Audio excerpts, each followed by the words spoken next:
Let me start by making a confession. I am not a motivational speaker. I mean, there are people who do that and do that very well. They do that excellently. And I think that if it is motivation that you want, you will not get it from me. I do not intend to pep you up and jumpstart you into realizing some latent potential hidden deep down somewhere within you. Neither do I have any special nor hidden secrets which you can apply like some mathematical formula to achieve amazing success in whatever you do or whatever you intend to do. So let's get that right from the beginning. I agreed to share a few thoughts with you after a very, very persuasive pitch from Yasmin. And believe me, she can be very persuasive. Her premise was simple. She said, please come and share a few of your experiences so that people may draw whatever lessons they can. Not whatever lessons I ask you to draw, but what lessons you, from your own perspective, from whatever you do. Let me give you an illustration. One of my very first business ventures was doing so well that I realized rather suddenly that more money was required to scale up the business. I had exhausted the savings, family and friends routes of raising financing. The business was only in its second year, but I just couldn't keep up with the demand. So I thought, yes, this is the time to talk to bankers. Bank manager received me very, very well.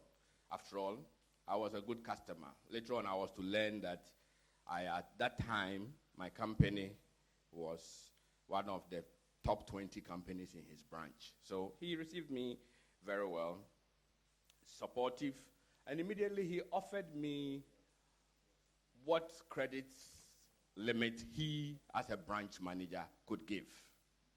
But that was, I took it, but it was nowhere near my requirements.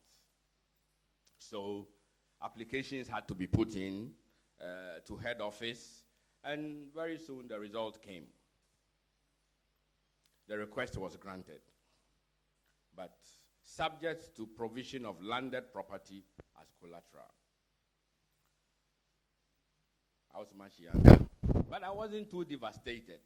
I mean, the business was making so much money that if I had wanted to put up a house, I could have done it without problem. So I said, oh, so it's collateral that banks need? No problem. I immediately set out to put up a house.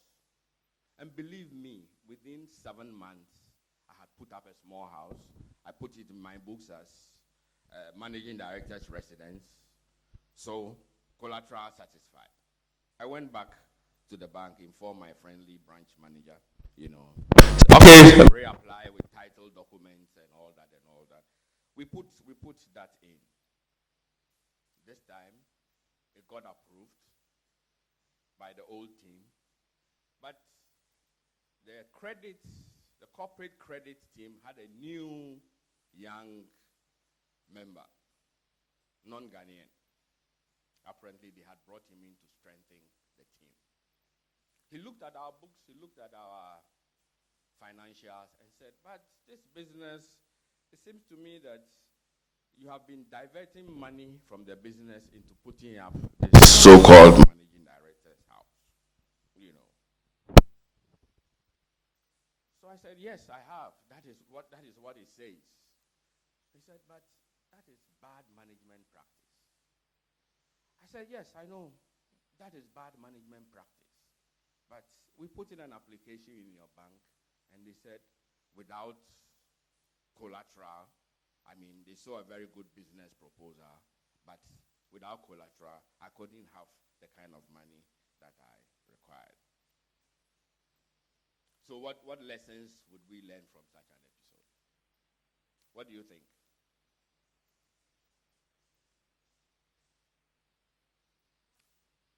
Sorry? Just think about it. But these are the kind of things I'd like to put before you and have you turn it over in your mind. Was it right to put up the house to satisfy a bank's conditions? Should I have just forgotten about them and slowed down the rate of growth of the company? But I'll tell you, one of the lessons I took away from that, and it was that never apply for a loan when you need it urgently. If you're going to go to a bank, go to them when you don't need it, so that no matter what they want, you have time and you can place your positions, you can make your plans, so that when you need it, you don't now have to go to a bank because you already have a credit arrangement in place. But the other lessons I leave for you. Now let's go to our topic for this morning. Yasmin, I hear the overall topic is innovate and transform to stay ahead. And I'm supposed to be talking about stepping ahead of competition. You know, the very first thought when innovation is mentioned is, of course, what we call a new way of doing something. Or as my wife mentioned this morning, he said, it's also a new way of doing an old thing. But it's a little more than that, especially in the corporate world. The new way must not be merely new. It must be more than new. It cannot be new for new sake. It must be more efficient. It must be cheaper by way of saving time, money, or both preferably, without sacrificing quality. And innovation must create value, either by people willing to pay more for it, or by sometimes making something cheaper to sell. So innovation can mean new technologies. When you talk of innovation, you remember Bill Gates, Steve Jobs, all those people. Those seem to be innovations. And you wonder, but I'm no scientist. I don't have technical skills. How am I going to innovate? You know. What I'll have you remember is that you don't need to be a scientist. You don't need to be a technologist to innovate. Any approach which gives you a competitive advantage is an innovation in your market. Let me illustrate. Let me give you an example using tropical cables. We entered into the market after a major multinational which had a 25-year lead on us. In other words, they had been in Ghana for 25 years before I started Tropical Cable. And the conventional wisdom up till then was that nobody could compete with them. That's multinational. They are in, at that time, 60 countries around the world, and they have a factory in Ghana, and you think that you can compete with them? No way. So anybody who wanted to deal in our products just stuck to importing, manufacturer's representative, and those kinds of things. And I said, no, I thought that we could compete with them. My strategy, because I had worked for an oil multinational before, and I know the way multinationals reason, you know. Like most businesses, multinationals would use the minimum workable technology in the absence of competition. So you find out that you come to Ghana, West Africa, and whether they are making wax print or whatever they are making, you find technologies so old that if somebody starts making the same thing in China, he's much more competitive than us, because they think that here there is no competition. So what I decided to do, I'm going to start small, but I'm going to go out for the newest technology. Let me give you an example. There's a process of heating up metal, you know, and in the cable industry, you deal with two main metals, aluminum and copper, you know. And there's a process of making it ductile, soft, where you heat it up. It's called annealing, technically, you know. And the old system was that we had what we call batch annealing. I mean, you produce a certain amount of the metal, and then you put it in an annealing furnace, which was like a container, which got heated, and then after some time, you took it out and you continued with the process. But new technology had come where you didn't need to put it in there. You annealed it as the metal was being drawn, right on the line. So it was faster, it saved you money, it saved you time, but it wasn't being used anywhere in West Africa. So I said, now, if I'm going to do this, they call it continuous annealing, as distinct from batch annealing. So I went for continuous annealing. And a couple of years later, all the cable manufacturers in West Africa, multinationals and all, everybody started moving. Because immediately we had a distinct advantage. That is innovation. I didn't invent any new technology, but I had innovated.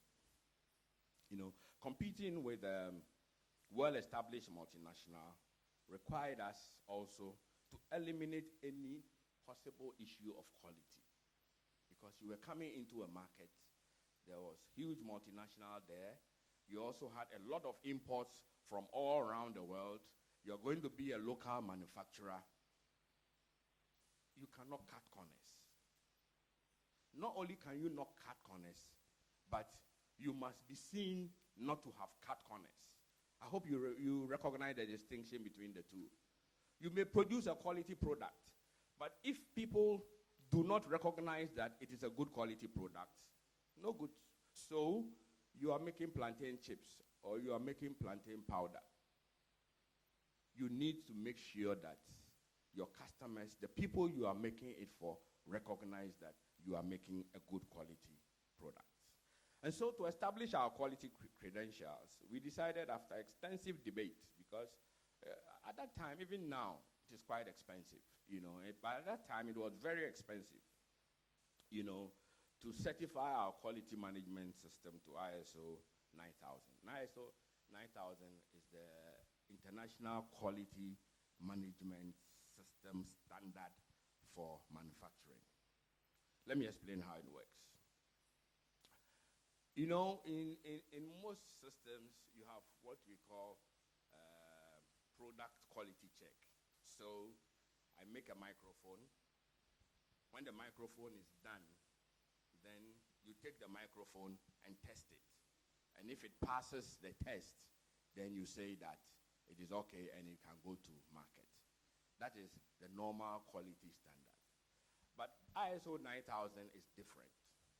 What it does is that it says, starting from 1, what are you going to use to make the microphone? All the materials you are going to use to make the microphone must meet a quality standard. So even in your purchasing of raw material, you have a quality standard to make. Then, when you come to the actual manufacturing process, how you do it must also meet a certain standard. So, assuming I'm frying kelewele, what's my ISO quality management system? My plantain, when I buy it, at what level of ripeness I buy it, I find, because all of it must be ripe at the same time.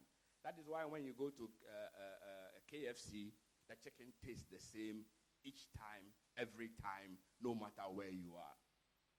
Because right from the beginning, they start with the same standard of chicken. And it's all controlled. So anytime I take that right piece of chicken and I put it through that process, the product which comes out is the same. And that is what ISO 9000 quality management system is. It's a very expensive, and it's a very exacting system.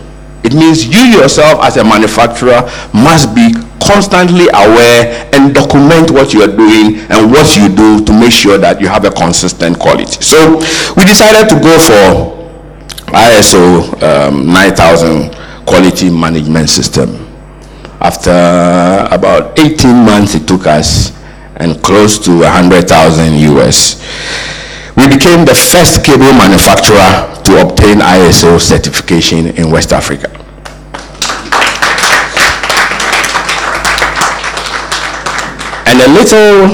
about a year after our certification, other cable manufacturers in the sub-region started, including the multinationals who had been here for 25 years before us and hadn't done it. They all started because we made everybody know that this is what we are. Because all of a sudden, the utilities could buy from us, and I'm not talking about just utilities in Ghana, Ivory Coast, Togo, Benin, all the utilities who had been bringing in product from France, from Tunisia, from Algeria, all of them felt comfortable dealing with us. Now, there are several points I wish you to note from these stories. First, that innovation must be for a purpose, because it will be sitting on their shelves, and find out the way in which you can use it to improve your product or to make completely new products. Take a research institution like CSR, which is the foremost research institution in Ghana. I say this because a few years ago they invited me to sit on a committee to help them commercialize some of their research findings. They are researchers, so they do the research, but it's for people like you to walk up to them and to find. Let me give you an example. You all heard about pozzolana cement. Pozzolana cement is a cement substitute which CSIR developed. When you use pozzolana, you use up to 2/3 less cement than you would use in construction. But the problem was that after they had developed it, it sat on their shelves for almost a decade. Because they are scientists. And yet, you are all there, business people, looking for new ideas, looking for new products. They will not come to you. You have to go to them and see what you can do. I'm glad to say that these days I see a lot of people looking at shea butter, various cocoa products, cocoa powder, the bitter one and all that. It's a good start. It's a good beginning. But we need to do much more than that. And we need, when we are doing that, to go for the ultimate quality. So aim at the top of the market and go for it.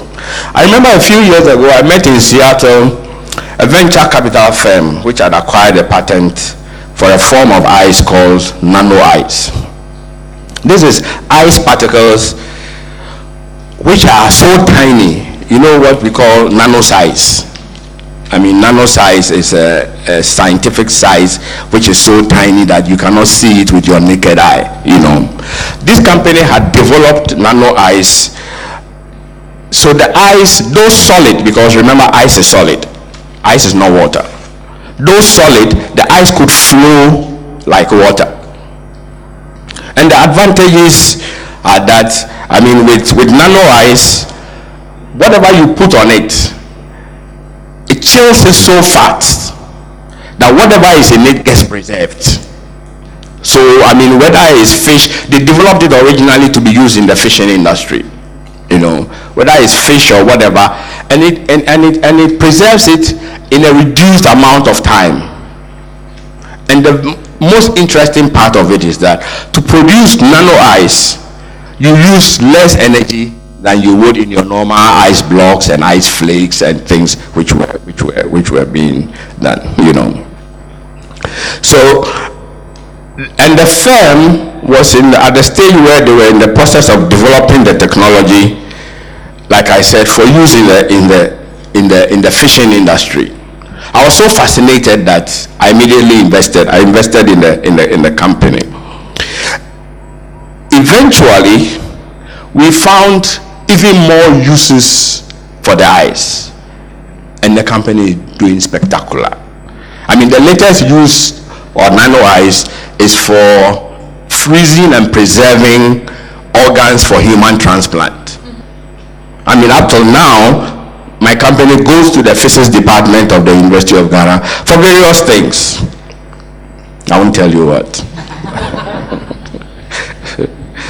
So look for the technology If you are first, you have first mover advantage, but look for it early. You remember the first people who invested in mobile phones, cell phones. You remember? And in fact, in those days, to obtain a cell phone license in Ghana, all that you needed to pay was $50,000. And I remember one of the first companies which invested in cell phones in Ghana, eventually it sold its company, a company based in Ghana, for, do you remember how much? They sold it for $5 billion. They sold it for $5 billion because the industry had developed to the stage where they valued the company on the basis of the number of subscribers you have, and it was $1,000 per subscriber.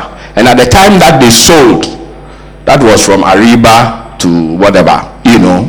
They had 5 million subscribers, so they sold the company for 5 million times $1,000. That is $5 billion. That is what the company was sold for. So you can't get more lucrative than that, can you?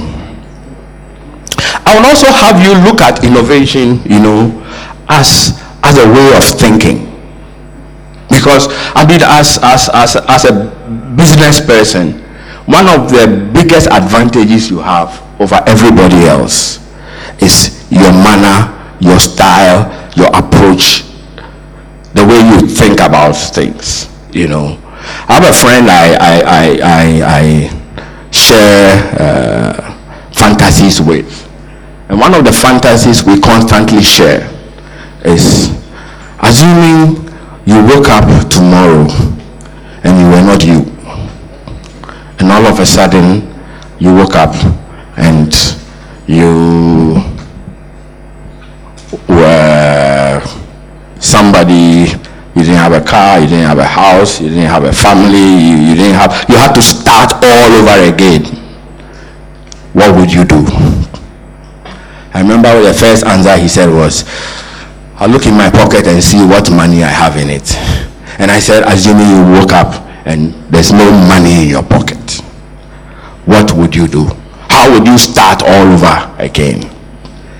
And we have come up with very, very interesting ideas. I won't tell you, but what I will tell you, a few nights ago, a young man who is a friend to my son, he's in Ashesi University, and we do a lot of chatting on WhatsApp, you know. I think when he's studying and he can't sleep, that Uncle Tony, he sent me something. So he sent me a WhatsApp.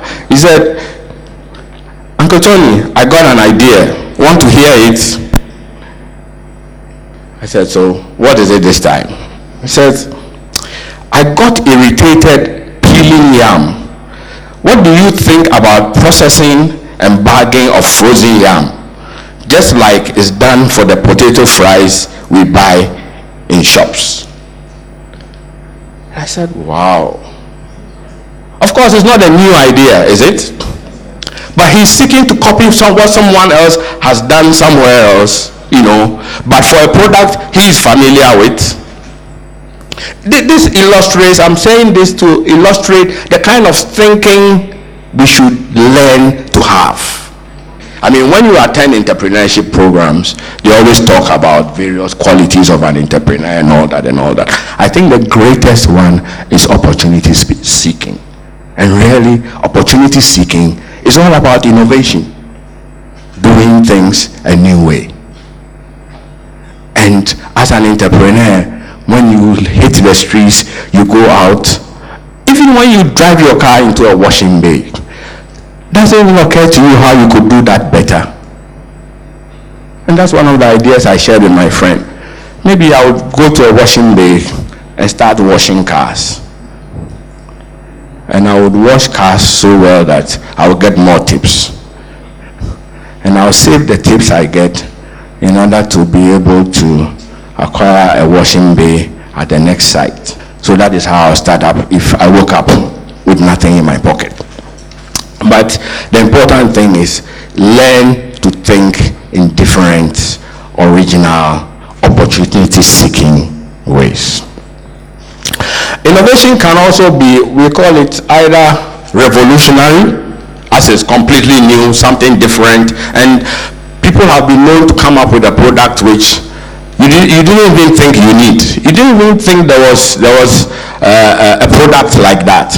They'll come up with something completely new. A common example given is the motor car.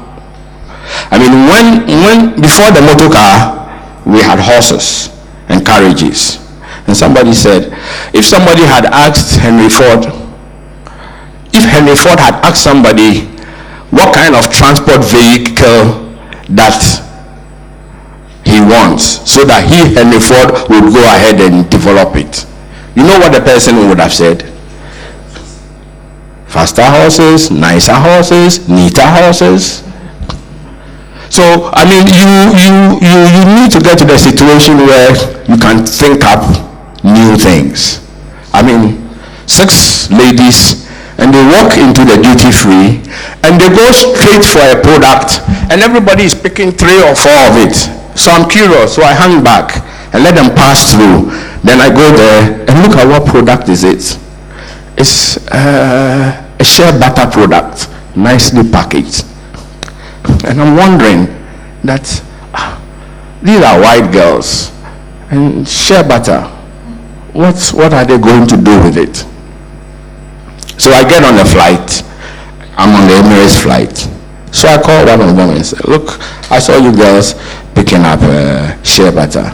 I mean, and so many packs of it. What really? Oh, we like it very much. It's good we use it for our hair, and we use it for our lips, and it's better than lipstick. And and they start saying all sorts of things about shea butter. Things which maybe we ourselves have not even recognized as yet. We should recognize that technology can be the two at the same time, both evolutionary and revolutionary at the same time. I'll give you an example. Medical imaging started with x-rays, right, which was quite revolutionary for its time, had developed from photography, moved to ultrasound, which was sound beams, really. It had nothing to do with the x-rays, And the impetus for innovation has usually been commercial interest, and rightly should it be so. But sometimes you also have national pride and personal pride. I'll not go into the details of it, but it's obvious. So the question I want to ask as I come to an end is, what is yours? What is your pride? What makes you think differently? What makes you want to innovate? What makes you want to stay ahead of the competition? In quality management, we have something we call continuous improvement. And that is what every business should seek to do all the time. Continuous improvement. I thank you very much for your attention.